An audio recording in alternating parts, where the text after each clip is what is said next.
રહ્યા છો YNN news. હવે જોઈએ અગત્યના સમાચાર.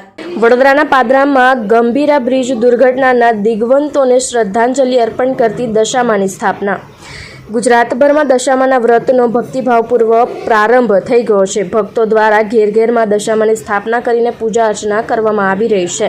આ ભક્તિમય માહોલ વચ્ચે વડોદરા શહેરના પાદરા તાલુકાના ગંભીરા ખાતે બનેલી દુઃખદ બ્રિજ દુર્ઘટનાની થીમ ઉપર દશામાની એક અનોખી પ્રતિમા સ્થાપિત કરવામાં આવી છે.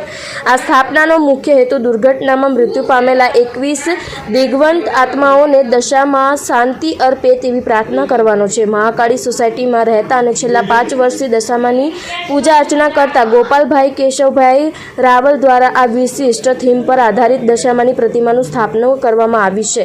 ગંભીરા બ્રિજ દુર્ઘટના સમયે જે લોકોએ રાહત અને બચાવ કામગીરીમાં અદ્ભુત સાહસ અને માનવતાનું ઉદાહરણ પૂરું પાડ્યું હતું તેમણે પણ આ થીમ દ્વારા યાદ કરીને શ્રદ્ધાંજલિ અર્પણ કરવામાં આવી રહ્યું છે. આ પ્રકારે દશામાની સ્થાપના કરીને ગોપાલભાઈ રાવલે ભક્તિની સાથે સામાજિક ચેતના અને સંવેદનશીલતાનો ઉત્તમ દાખલો બેસાડ્યો છે. આ સ્થાપના દ્વારા દશામાના આશીર્વાદ દિગ્વંત આત્માઓને પ્રાપ્ત થાય અને સમાજમાં આવા કપરા સમયે એકબીજાને મદદરૂપ થવાની ભાવના વધુ દ્રઢ બને તેવી પ્રાર્થના કરવામાં આવી રહી છે.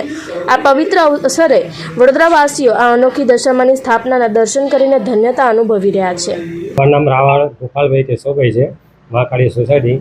અને દશામાના જે દિવસો ચાલે છે એટલે હું મારા બાબો છેલ્લા 4-5 વર્ષથી આ દશામાનો અમે પ્રોગ્રામ ગોઠવીએ છીએ.